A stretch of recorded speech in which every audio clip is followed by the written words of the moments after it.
Binge Audio. Salut, c'est Thomas Rozek.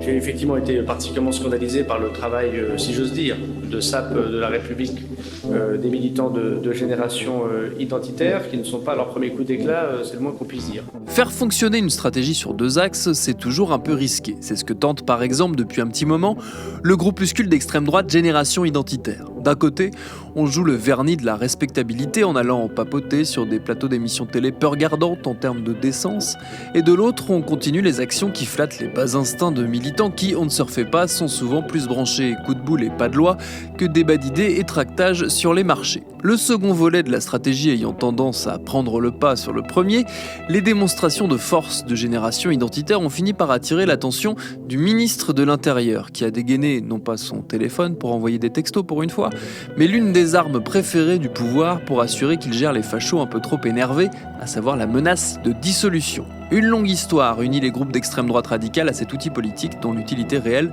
pose question. Pour comprendre, on a eu envie de remonter le fil d'une dissolution passée, il y a presque 20 ans, celle d'Unité Radicale. Bienvenue dans Programme B. Entre la date de sa création en 1998 et sa dissolution aujourd'hui même, Unité Radicale prétendait avoir rallié quelques 2000 militants. Ils n'ont aujourd'hui plus d'organisation. La loi de 1936 sur les groupes de combat et milices privées a permis au Conseil des ministres d'en prononcer la dissolution. Motif, provocation à la discrimination en raison de l'origine ou de l'appartenance à une nation, une ethnie ou une religion.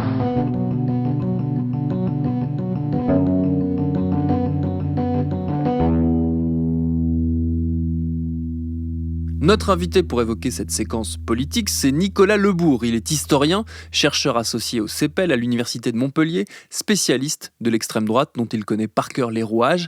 C'est donc très simplement que je lui ai demandé de nous rappeler, pour celles et ceux qui n'ont pas connu cette glorieuse époque, c'était quoi Unité Radicale ? Unité Radicale, c'est une organisation qui cherche à avoir l'hégémonie sur les groupuscules de l'extrême droite. Elle part d'un petit noyau qui vient du mouvement qui se définissait comme national-bolchevique, qui était Nouvelle Résistance.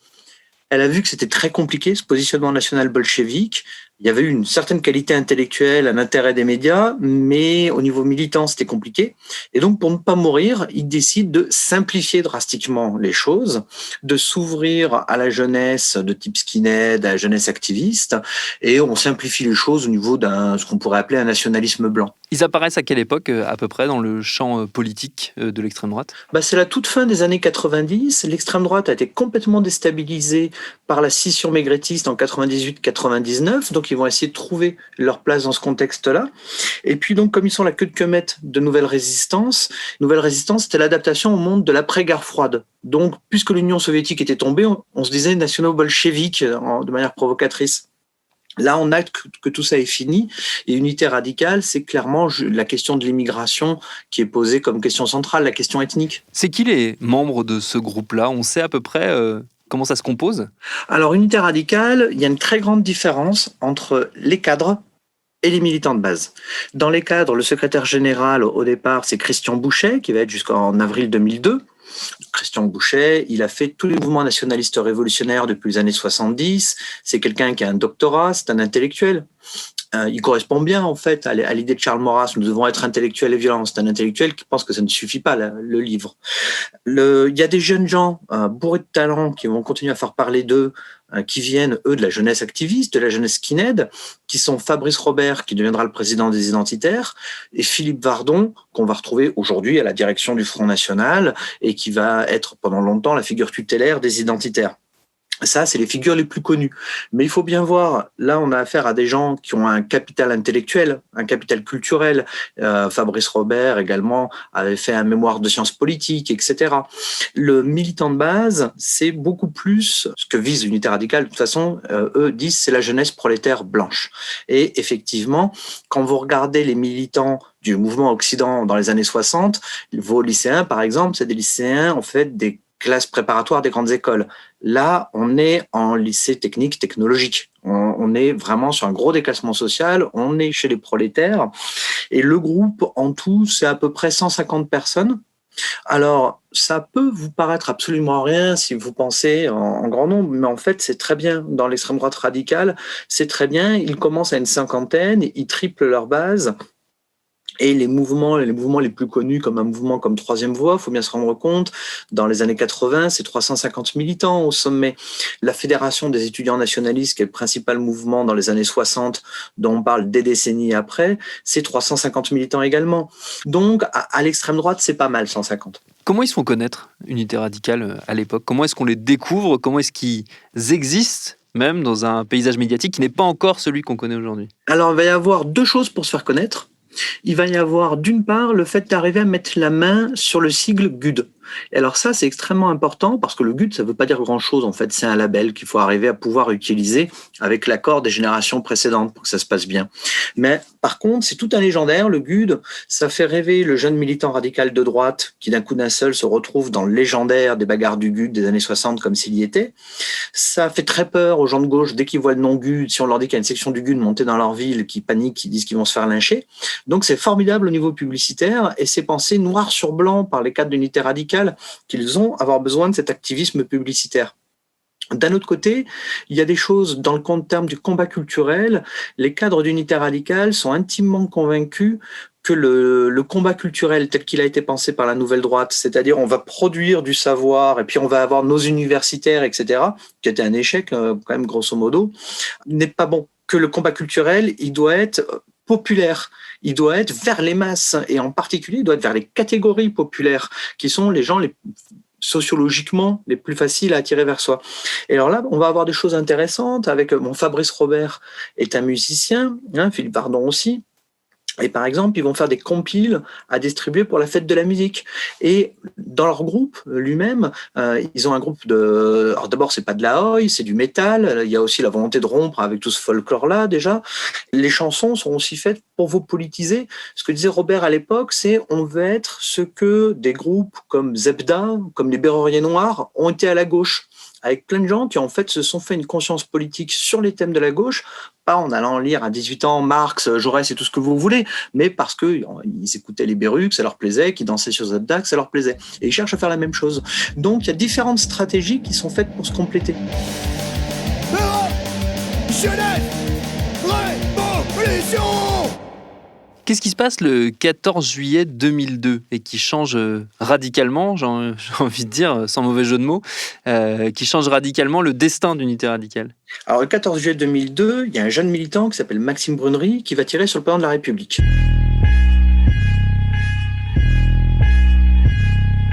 Madame, Monsieur, bonsoir. Tentative d'attentat lors des fêtes du 14 juillet contre le chef de l'État. Un homme muni d'une carabine 22 longs rifles qui a été ceinturé avant de tenter de se suicider se disait prêt à assassiner Jacques Chirac. Il s'agit d'un militant d'extrême droite, dit-on, qui est actuellement interné à l'hôpital Sainte-Anne de Paris. Il est à peine 10 heures à l'angle de l'avenue Friedland et des Champs-Élysées. Regards inquiets, mouvement de foule. Quelques secondes plus tôt, un homme a tenté de tuer le président. C'est un militant qui s'est encarté en février précédent. On ne peut pas dire qu'il est un militant historique, vous voyez, c'est assez récent. Chose intéressante, sur les cartes d'adhérents d'Unité Radicale, il y a plusieurs noms de groupes. Vous pouvez être Cercle Résistance, vous pouvez être le GUD, etc. Et on lui envoie une où c'est pas le GUD. Il la renvoie en disant non, je veux celle où il y a inscrit GUD, il faut mettre la croix dans la case GUD. Alors c'est intéressant, il n'est pas étudiant. Et ça vous montre bien ce légendaire du GUD. Il se rentre dans ce légendaire activisme et il va tirer sur le plan de la République en laissant un message sur Internet en disant que Jacques Chirac serait un agent de ZOG. ZOG, c'est le Zionist Occupation Government, c'est un terme qui vient du néonazisme américain, c'est le gouvernement d'occupation sioniste. Derrière le gouvernement légal américain, il y aurait ce gouvernement juif secret. Et puis dans les milieux néonazis, lorsqu'il y a la chute du mur de Berlin, lorsqu'il y a la chute de l'Union soviétique, il y a un texte célèbre de David Lane, qui est un néonazi américain, qui est aujourd'hui décédé, qui explique qu'en fait ZOG a pris le contrôle de l'Occident, de tout l'Occident. Donc la chute c'est pas la chute du communisme, il n'y a pas de quoi s'en réjouir, c'est ZOG qui prend le contrôle du monde. Donc voilà, Chirac sera un agent de ZOG. Et puis il y a une autre chose qui est intéressante, c'est que quand Brunery agit, il a en fait un contact, alors ça c'est dans le livre, c'est La fachosphère des journalistes Dominique Albertini et David Doucet, qui est un ouvrage extrêmement intéressant que je conseille. Ils ont révélé ça. En fait, il est en contact à ce moment-là, ce qui est paradoxal, mais qui vous explique des choses, avec un militant de l'extrême droite sioniste. Donc lui, il dit ZOG, un truc néo-nazi, mais il est en lien avec un militant de l'extrême droite sioniste qui lui considère que Jacques Chirac n'est pas un agent de ZOG, mais un agent de Rabia, c'est-à-dire le complot ourdi par des pays arabes en lien avec l'Europe pour arabiser l'Europe. Alors dans les deux cas, le complot passe par l'usage de l'immigration pour détruire la race blanche et la culture européenne, mais vous voyez que c'est deux trucs très différents. Et en fait, ça montre bien, moi je traînais pas mal sur le forum d'unité radicale à l'époque, et après le 11 septembre, on voyait qu'il y avait un débat très vif, qu'il y avait effectivement des militants qui, d'un seul, passer de référence de l'extrême droite antisémite au fait de parler du site d'extrême droite sioniste SOS Racaille, sur lequel il traînait, qui était un site anti-arabe. Et c'était un certain foutoir idéologique. Et Brunnery, en fait, son geste, c'est la résultante de ce foutoir idéologique. Et la dissolution qui va être décrétée d'unité radicale après cet acte, le 14 juillet, 2002, va permettre en fait une remise à plat de la mouvance et va permettre aux cadres, Fabrice Robert, Philippe Vardon, qui ont pris la suite de Christian Bouchet en avril, de remettre à plat en fait la mouvance selon ce qu'ils en pensaient et y remettre de l'ordre. Cette dissolution, est-ce qu'elle fait débat dans l'opinion en 2002 ou est-ce qu'elle passe comme une lettre à la poste ? Non, ça passe très bien parce que Unité radicale, par goût de la provocation, pour attirer les jeunes militants épars, pour attirer les jeunes skin épars, a produit un certain nombre de matériaux de propagande qui flirtent avec le néonazisme. Donc, il n'y a pas grand monde. Vous voyez, on ne va pas avoir un parti des gens à droite qui diraient ils ne vont pas avoir envie de les défendre. Là, il peut y avoir un débat autour de génération identitaire parce qu'il y a des gens à droite qui sont proches de génération identitaire. Là, les références font qu'il n'y a pas de soutien à apporter, que le mouvement est très peu connu. Il n'y a pas de débat. Le militant vient de tirer sur le président de la République. En soi, on pourrait dire que c'est qu'un militant. Je veux dire, en aucun cas, il faut que ce soit clair, ça, en aucun cas, les cadres d'unité radicale n'ont soutenu la chose, n'ont appelé à la violence physique. On ne peut absolument pas reprocher ça. Il y a un appel à la violence physique contre les militants antifascistes et les militants de gauche qui effectuent à unité radicale, de manière très claire, avec des autocollants disant « cassons-leur la gueule », etc. Ça, ok. Mais par contre, jamais ils ont appelé à tirer sur qui que ce soit. Hein. Mais il n'y a pas de raison d'être soutenu pour eux. Quoi. Ça a quel effet ? On a commencé à en parler un petit peu, mais si on rentre un peu dans les détails, une fois que la prononciation de la dissolution est actée, qu'est-ce qu'ils deviennent ces militants ? Où est-ce qu'ils vont militer ? Parce qu'ils n'arrêtent pas d'être militants pour autant. Après la dissolution d'unité radicale, il va y avoir 3 directions possibles pour les militants. Tout d'abord, Christian Bouchet remonte un site internet, un groupuscule, en voulant défendre une ligne nationaliste révolutionnaire. Alors, aujourd'hui, ce groupe-là a disparu. Deuxième chose, Fabrice Robert et Philippe Vardon, eux, vont monter les identitaires, en particulier un premier mouvement qui va s'appeler les Jeunesses identitaires. Et dès ce moment-là, il s'agit assez clairement de renouveler le milieu. Donc, exit les références au fascisme explicites, exit les tendances d'apologie du terrorisme islamiste, qui existaient tout à fait dans la presse unité radicale de manière récurrente, exit tout ce qui a trait à l'antisémitisme de manière claire, etc., etc. On se concentre sur l'islamophobie, le rejet de l'immigration. Il va y avoir l'ouverture d'une enquête judiciaire pour reconstitution de ligue dissoute. Je ne vais pas contester ce que fait la justice, mais sincèrement, quand on voit les différences entre les deux mouvements, c'est vrai qu'il n'y a pas forcément reconstitution de ligue dissoute, c'est vraiment 2 logiciels idéologiques très différents, Unité radicale et les jeunesses identitaires. Et puis au bout du compte, résultat, tout ça va nous amener à génération identitaire. Ensuite, il va y avoir ceux qui rejoignent aucune structure. Ceux qui rejoignent aucune structure, il y a ceux qui vont se contenter de continuer leur petite vie tranquille peinard. Et puis, il y en a plusieurs qui vont préparer des actions terroristes, qui vont se radicaliser vers des projets terroristes et qui vont être à chaque fois... Alors, il y a une doctrine pour les services de sécurité français qui est tant qu'on peut, on agit avant que l'opération se fasse. C'est pas un délit, c'est pas Minority Report. Des fois, les gens réagissent comme ça, pas du tout. C'est que bien évidemment, si quelqu'un doit faire feu dans une mosquée et qu'on a le renseignement, on évite les morts, on interpelle la personne et on démontre en justice. Ça n'a aucun rapport avec Minority Report. C'est une doctrine préventive d'action, certes, mais qui se défend tout à fait. Et là, il va y avoir plusieurs cas. Ce qui fait que la dissolution d'unité radicale, ça a 2 effets sur la violence d'extrême droite. Il y a un effet premier qui est de calmer la mouvance. Et on a une baisse des violences de rue, de la violence que va faire un skinhead qui va taper un brave type parce qu'il n'a pas la bonne couleur de peau dans la rue. Ça va se calmer, il va y en avoir moins. Ça fait souvent ça, les dissolutions, ça calme les agents sociaux comme ça. D'un autre côté, ça va radicaliser donc vers des pulsions terroristes d'autres. Donc c'est toujours un peu mitigé. Est-ce que ça n'a pas pour effet aussi de pousser ces groupuscules à intégrer le débat politique classique, à infiltrer, je ne sais pas si le terme est exact, le débat politique classique en se disant, ok, dans nos groupuscules, on est mal perçus, faisons de la politique politicienne, mais en défendant finalement les mêmes idées. Alors très clairement, à Unité radicale, Fabrice Robert et Philippe Vardon avaient déjà envie de faire évoluer leur mouvance. Très clairement, eux ne cessaient de parler de modernisation, de sortie du ghetto. La revue que dirigeait Fabrice Robert, elle commence comme un fanzine skinhead et il faut avouer qu'il l'amène, qu'il a fait progresser en qualité, en fond, etc. Et eux, ils voulaient moderniser leur mouvance. Ils n'auraient pas pu, parce que en politique, quand vous avez un cadre qui dit il faut qu'on analyse toutes nos erreurs, tous nos échecs, qu'on reprenne les choses à la base, etc., les militants le traitent de traître. Ça se passe comme ça dans un mouvement politique. Donc, ils auraient eu un énorme frein. Il est certain que la mouvance a pu être modernisée, comme elle a été modernisée pour arriver à des opérations très calculées par rapport aux médias, etc., comme savent le faire ces cadres, grâce à la dissolution. C'est comme ça qu'ils ont pu moderniser ce qu'ils n'auraient pas pu faire en intérieur. On les en aurait empêchés, il y aurait eu des pesanteurs. Ça a été permis grâce à l'action extérieure.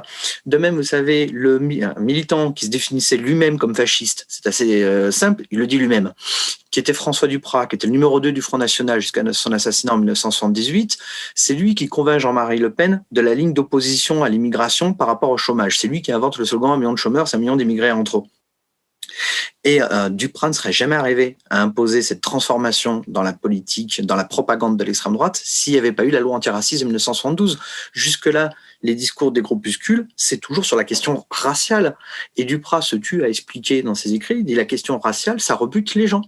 Vous les effrayez, vous leur faites peur, ça éveille le nazisme. Alors qu'il y a une question qui est de dire, les emplois pris par les étrangers, c'est les emplois que n'ont pas les Français.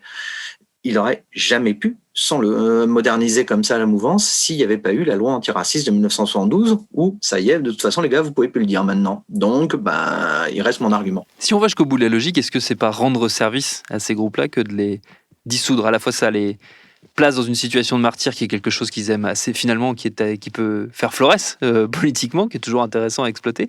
Et par ailleurs, ça les pousse à la reconstruction, comme on vient de le décrire.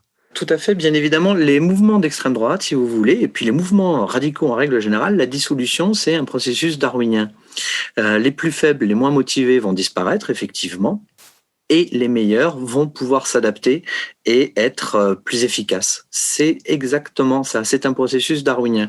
Mon ami Xavier Crétiez, qui a beaucoup travaillé par exemple sur le terrorisme en Corse et sur le nationalisme corse, a très bien montré comment les dissolutions au début des années 70 ont fait exploser le nombre d'attentats, mais exploser complètement, parce que chaque groupe devenait concurrent pour montrer que c'était lui la relève et lui le plus déterminé contre l'État français qui nous dissout, etc. Et donc, ils étaient en concurrence en montrant que c'était plus efficace par les attentats. Et puis, comment, au fur et à mesure, ils ont adapté leur stratégie en utilisant le nombre d'attentats, la puissance des attentats par rapport aux négociations qu'ils avaient avec l'État français. Ça était, là aussi, il y a des facteurs, je veux dire, quand on dissout, c'est pas simple. On déclenche des dynamiques qui sont des dynamiques qui peuvent mêler radicalité et violence, bien sûr. Du coup, est-ce qu'on peut dire que c'est une mesure cosmétique ou de communication si on sait qu'elle est inefficiente, voire nocive au final? Ça dépend comment on regarde, parce que pareil, les dissolutions qui ont été prononcées en 2013 ont considérablement fait baisser le nombre de violences de rue perpétrées par des extrémistes de droite, ça a calmé la mouvance. L'œuvre française y a perdu les 2/3 de ses militants qui sont perdus dans la nature. Donc les défenseurs des dissolutions vous diront, vous voyez, il y a des exemples réussis. En fait, le problème, ce qu'on sait très bien, c'est qu'une dissolution est réussie, vraiment, quand il y a une stratégie derrière. Quand vous avez une stratégie, ça peut marcher. Et surtout, quand vous avez des cadres intelligents. Ce qui fait que la dissolution de l'unité radicale a plutôt bien fonctionné, c'est qu'il y avait des cadres dont vous pouvez penser exactement ce que vous voulez au niveau idéologique, bien évidemment, mais étant des hommes intelligents et ayant su s'adapter. Si vous attaquez comme ça une structure, s'il n'y a pas une espèce de coproduction en fait entre les cadres et l'intérieur, en particulier sur le fait de laisser aller, laisser faire des voies de sortie qui peuvent permettre de laisser baisser la pression. Quand l'État a dissous Ordre Nouveau, il n'a pas dissous le GUD. qui était son organisation de jeunesse. Quand l'État a dissous l'Unité radicale, il n'a toujours pas dissous le GUD, qui était son organisation de jeunesse. Quand l'État a dissous Bastion social en 2019, qui venait du GUD, il n'a pas dissous le GUD. On l'a toujours laissé le GUD en fait à disposition, parce que ça peut être aussi un intérêt d'avoir une marque, un label qui permet de fixer des gens. L'ordre public ne peut pas effacer des individus. Donc, dans l'ordre public, vous devez avoir une stratégie pour savoir qu'est-ce qu'on en fait une fois qu'on a dissous. Et ça, c'est toute la question des voies de garage ou de modernisation, des gens qui doivent apprendre les règles du jeu démocratique.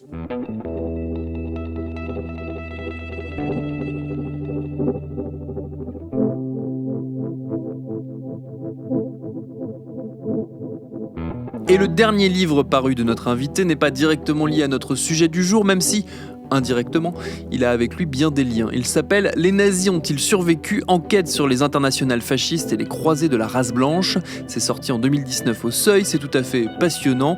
On lui avait d'ailleurs à l'époque consacré un épisode que je vous invite à réécouter au passage si ça vous dit. Merci à Nicolas Lebourg pour ses réponses. Programme B, c'est un podcast de Binge Audio préparé par Lauren Bess, réalisé par Mathieu Thévenon. Abonnez-vous sur votre appli de podcast préféré pour ne manquer aucun de nos épisodes. Facebook, Twitter, Instagram pour nous parler. Et à demain pour un nouvel épisode.